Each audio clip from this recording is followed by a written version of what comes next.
Hi, my name is Six Bernardo and I am transmasculine. I on T for 2 years and 5 months. So that's Okay. HRT or GAT, gender affirming hormone therapy.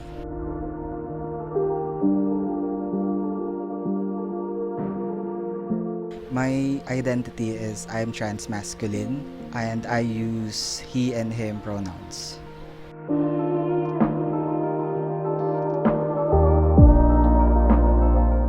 Basically, very unorthodox kasi yung way of coming out ko compared to other trans people or transmasculine people. Kasi mas nauna akong nag-transition medically compared to transitioning socially.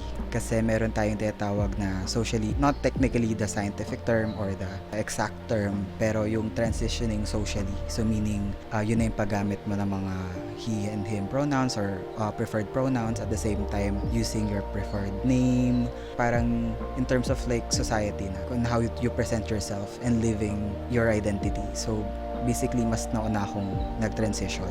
So bago pa ako mag-come out in terms of my preferred name and preferred pronoun, nauna muna akong nag-gender affirming hormone therapy, which hindi naman siya masama, but it's not something that I recommend sa ibang trans or non-binary people. Before anything else, of course, you need to know yourself more before, going into big changes talaga. So basically 2018, nag-decide ako mag-start ng testosterone, 2018 December, and then I've only officially preferred to be called as Sixx mga bandang 2020 November. So basically a couple of months ago.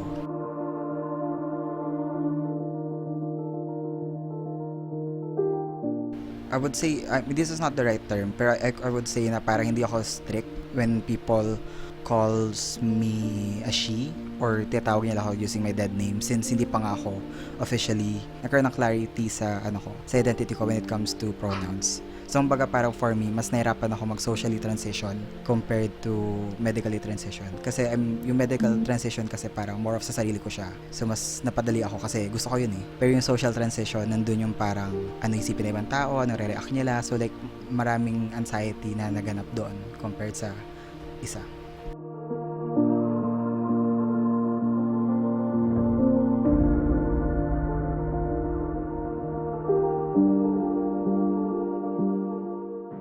In terms of like discrimination naman, I would say na medyo swerte pa ako in a sense kasi di ako naka-experience ng malalang discrimination compared to other people in the community na talagang naging physical, naging, alam mo yun, yung lalo na yung mga nagaganap ngayon na talagang malalang discrimination yung nangyari sa kanila. But in terms of like experiencing discrimination, I would say hindi naman, especially sa mga workspaces. Since I transitioned nga before working, I mean medically transitioned before starting working, ang kinatuwa ko naman dun is yung companies naman na napuntahan ko, nag-ask naman kung may preferred akong pronoun or pangalan. Parang na-appreciate ko yun. And even with the company that I am now, I am being referred to as sir, which I appreciate. They don't disclose my name to other employees, not unless kailangan in terms of like yung legalities. In terms of discrimination, I would say nung nakitira kami somewhere, I would hear people kasi parang talk about me in a sense na parang nagtataluhan sila na ano kaya yun? Tibu ba yan? Lalaki ba yan? Mataba lang talaga? Mukha lang talagang baby yan? Mga ganon. And syempre nakaka-bother siya kasi parang ano bang gusto nyong malaman, diba? Like, so parang may mga ganong, siguro like mga whispers.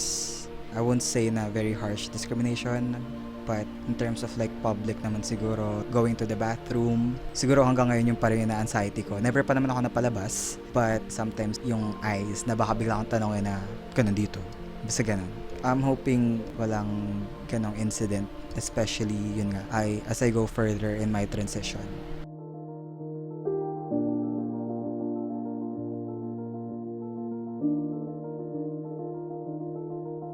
I would say na before kasi Transmasculine Philippines, there was Transmetro, Discord, and then me and a friend of mine, Sig, we created that kasi naghanap kami ng friends that are also trans. that also identifies as trans. Kasi basically at that time, kami dalawa lang. We wanted to, reach out to other young trans, either nagta-transition or hindi. And then, so we created the Discord. Then after a year, yung isa sa mga una naming naging member, nag-decide siya na gumawa ng org, which is yung Transmasculine PH nga. And then, he invited us to be the heads of the department. So basically, I'm the heads of operations for Transmasculine Philippines. And we basically just started this year, siguro around February or April. So ilang months pa lang kami.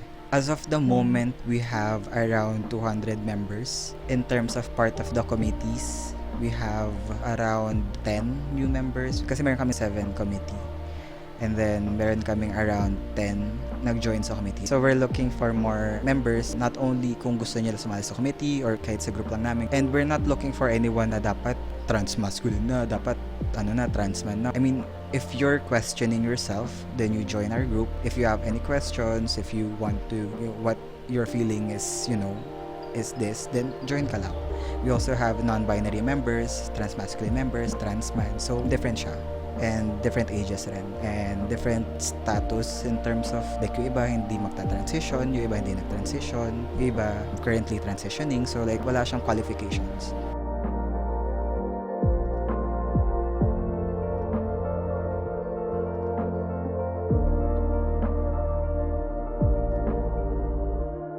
Basically, hindi naman namin kasi pinili maging part of the community, but nonetheless, we have our community. Kasi, of course, at the end of the day, out of all the people, kami-kami lang rin naman magkakaintindihan. But that doesn't mean na, we're segregating ourselves. We're just creating our safe space until everywhere is your safe space na. Not only for, the LGBT community, but for other sectors na rin. And I would say, one of my favorite of being part of this community, the fact na hindi mo na kailangan ng introduction. Like, you don't need to explain yourself why you're in the community. If you say you are part of the community, then you're part of the community. So, parang you feel not only welcome, pero parang ang tagal mo nang nandun. And then yung second is, for someone who grew up not knowing anyone who's trans, who identifies as trans. Kasi swerte pa ako at this age to be able to be part of this community. Para siyang isang malaking, uy, may ganito pala. Yung mga questions mo before, nasagot siya ngayon. Na-answer siya na, okay, you're valid. Okay to. I like it here.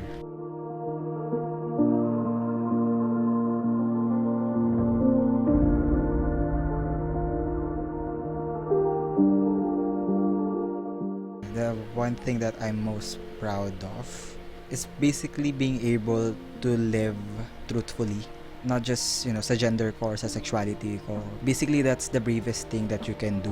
Whether you're cis, hetero, gay, or part of the community, is to live as you want to and to live truthfully. Siguro it warms me when I have a friend na nag-message sa akin saying na seeing me, mas na-figure out niya yung sarili niya, etc. So, yung mga ganun things. Hopefully, it dominoes rin na them influencing someone. Kasi I was also influenced by someone. Seeing them, it's like seeing myself na, uy, that's me. So, basically, representation in media.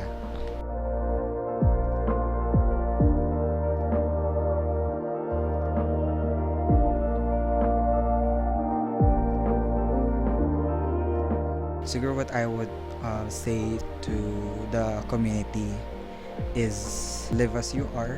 But here's the thing, not because part ka ng community, that doesn't mean na it absolves like any issues that you may have in terms of, like, for example, hindi pa diba sa part ako ng community, hindi ako pwedeng maging offensive sa other people who are also part of the community. So hindi pa diba sang I'm trans, okay lang kahit magsabi-sabi ako sa mga, like, for gay people or for trans women, etc. ganyan. So parang I guess gusto kong sabihin siguro sa community namin is magmahalan tayo.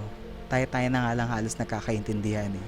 Wag mo nang questionin siya kung bakit yan yung identity niya or yung sexuality niya.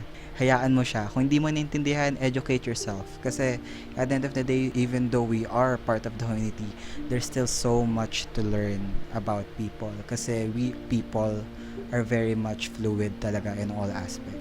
You are continuously growing. Yeah. Yung paborito mo ngayon, hindi mo na paborito bukas.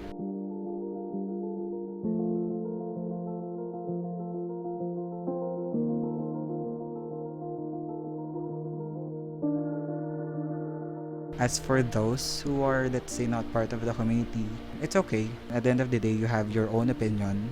But remember that not because you have your own opinion, you have the right to discriminate other people. Kasi iba yung may opinion ka sa yung opinion mo, tumatapak na ng ibang tao. Alam mo yan? Educate yourself na lang. Learn about us. Wala namang problema dun. Isa sa mga stars natin, si Jake Cyrus. A lot of people are bashing him kasi nga sa mas better ka dati, etc. etc. Tanggap ka naman namin kung lesbiana ka, etc. Ganyan. Ulitin nyo.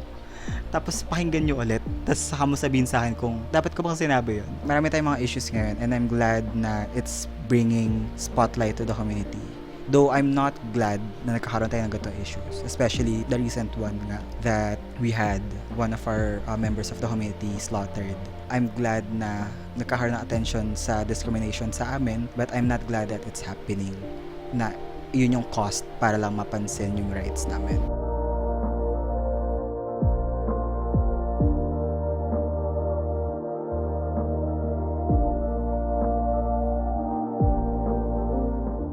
Honestly, I would say it's more of they're just tolerating the community. Yeah. Na parang okay na dyan sila. Na okay may bakla, okay may tomboy. Pero yun na yun. Like they don't know the other parts of the community. But like who can blame them? Kasi parang isipin nila, bakit ko kailangan alamin? Ano bang concern na yan sa akin? But at the same time, kung wala rin naman palang concern sa inyo, then wag nyong diktahan kung paano nabubuhay sila. Whatever your religion is, whatever your identity or your gender is, if I ask you, why are you straight? Why is your gender your gender? Diba? It's not a decision that we make. We still have a lot to go and eventually we'll get there. Onting one issues at a time. From discrimination against the LGBTQIA+, to discrimination against women and children, to hopefully mapapaksak na natin yung toxic masculinity.